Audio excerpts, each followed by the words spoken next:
सभी को जय मसीह की। तो आइए हम परमेश्वर का वचन देखते हैं। यूहन्ना 5 अध्याय उसका 19 वचन से। इस पर यीशु ने उनसे कहा, मैं तुमसे सच सच कहता हूँ, पुत्र आपसे कुछ नहीं कर सकता, केवल वही जो पिता को करते देखता है। प्रभु यीशु मसीह का वचन कहता है कि पुत्र आपसे कुछ नहीं कर सकता, केवल वही जो पिता को करते देखता है। सच में एक संसारिक में भी जो इस संसार में है, जो संसारिक पुत्र हैं वो अपने पिता की आदतों को देखते हैं। जो पिता करता है वही पुत्र भी करते हैं। और वचन आगे देखिए क्या कहता है, क्योंकि जिन जिन कामों को वह करते हैं उन्हीं पुत्र भी उसी रीति से करते हैं। सच में जिन जिन कामों को पिता करता है पुत्र भी उन्हें उसी रीति से करता है। तो सच में जैसे जैसे काम परमेश्वर यहोवा परमेश्वर ने किए, वैसे वैसे काम प्रभु यीशु मसीह ने किए, क्योंकि वो उनके पुत्र हैं।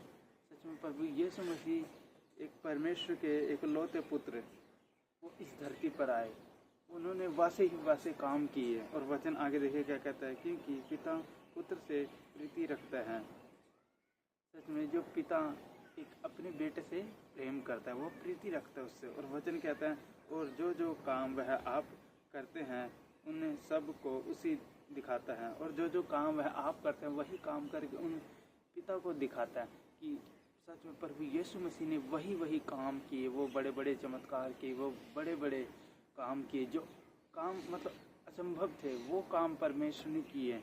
और वचन कहते हैं, और वह उनसे भी बड़े बड़े काम उन्हें दिखाता है ताकि तुम अचंभा करो। सच में वो बड़े बड़े काम दिखाते हैं। प्रभु यीशु मसीह इस संसार में जब आए थे उन्होंने ऐसे ऐसे काम दिखाए थे, पर वहाँ के जो लोग उस समय के लोग थे वो क्या करते, अचंभा करते थे कि ये मनुष्य ऐसे काम कैसे कर सकता है। और वो जानते नहीं थे कि ये वही परमेश्वर हैं, प्रभु यीशु मसीह हैं। तो वचन कहते हैं, जिसे जैसे पिता मरे हुए को उठाता है और जिलाता है, वैसे ही पुत्र भी उन्हें जिन्हें चाहता है उन्हें जिलाता है। सच में परमेश्वर का वचन कहता है कि जैसे पिता ने, परमेश्वर ने मरे हुए को जिलाया, पुत्र भी उन्हें वैसे ही करता है। आज आप देखते होंगे कि मतलब बहुत अभिषेक वाले पास्टर वो भी ऐसा कर सकते हैं। वो भी एक विश्वास के साथ जब प्रार्थना करते हैं तो वो भी मुर्दों को जीवित कर देते हैं।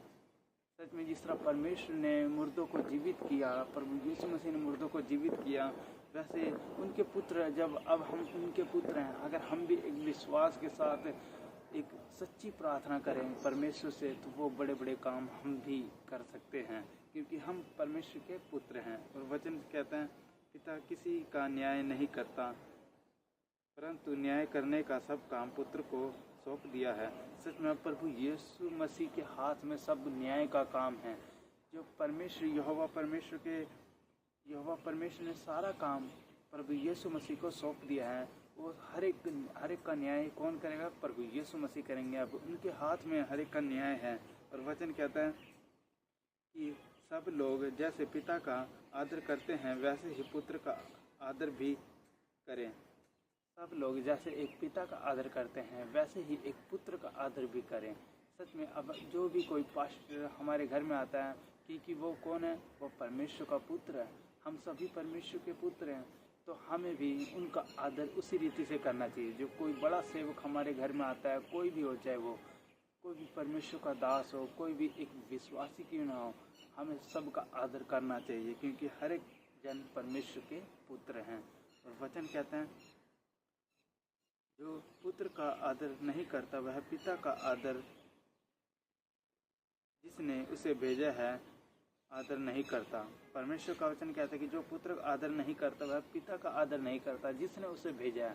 सच में मतलब जो भी कोई जन आता हमारे घर, हमें उनका आदर सम्मान करना चाहिए, क्योंकि हर एक जन परमेश्वर के पुत्र हैं। और जो उनका आदर नहीं करता वो पिता का आदर नहीं करता। तो हमें परमेश्वर के हर एक जनों का आदर करना चाहिए। और वचन कहता है, मैं तुमसे सच सच कहता हूँ, जो मेरे वचन सुनकर मेरे भेजने वाले पर विश्वास करता है अनंत जीवन उसी का है। परमेश्वर का वचन कहता है कि मैं तुमसे सच सच कहता हूँ कि जो मेरे भेजने वाले पर विश्वास करता है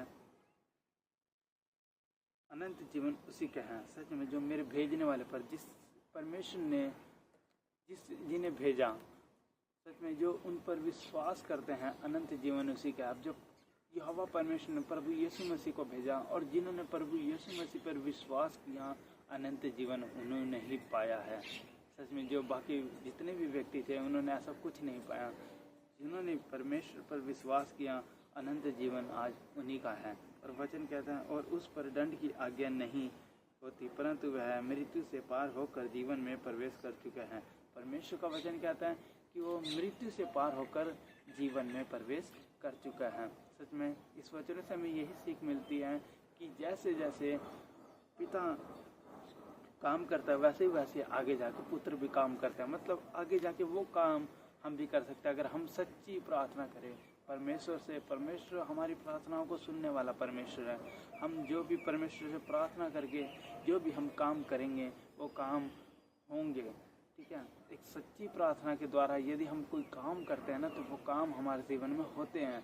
अब चाहे वो कोई भी बड़े बड़े काम हो, हम परमेश्वर पर विश्वास करके उन कामों को करेंगे ना तो सच में वो काम हो जाएंगे। और वचन कहते हैं ना कि मेरे भेजने वालों को आदर करो। सच में हमें हर एक भेजने जो भी हमारे चर्च से जो भी मसीह भाई बहन हमारे घर आते हैं हमें उन सभी का आदर सम्मान करना चाहिए। क्यों? क्योंकि वचन कहता है ना कि जो मेरे भेजने वाले का आदर करता है वह पिता का आदर करता है। सच में हमें भी ऐसा ही करना चाहिए, हमें हर एक का आदर सम्मान करना चाहिए। तो इस वचनों के द्वारा आप सभी को बहुत आशीष मिले। आप सभी को जय मसीह की।